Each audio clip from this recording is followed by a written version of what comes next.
انسان کہیں تو ڈگمگا جاتا ہے، کہیں تو یہ سوچتا ہے کہ میں کیا سب کی جانوں کا نظرہ. لیکن مولا حسین نے ادھر بھی اپنا بہت اچھا کردار نبھایا.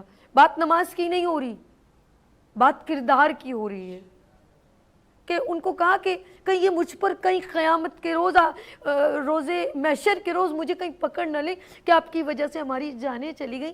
انہوں نے کہا جانا ہے تو چلے جاؤ، میں چراغ گل کر دیتا ہوں. یہاں ذرا کردار دیکھیں اپنی بہنوں سے، آپ بہنوں کا کردار دیکھیں جو امام حسین علیہ السلام سے محبت کا اظہار کس کس طرح کر رہی ہیں، اپنے بچے پیش کر رہی ہیں.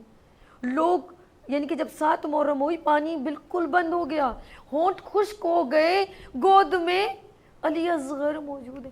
بولا کہ اس بچے کا کیا قصور ہے، مجھ پر پانی بند کر رہے ہو، اس کا کیا قصور ہے.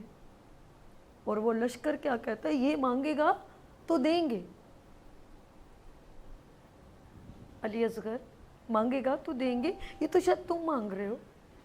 بہت ساری باتیں ہیں، لیکن میں کہوں گی کہ یہ کربلا کا واقعہ نہیں، امام حسین علیہ السلام کی شناخت ہے.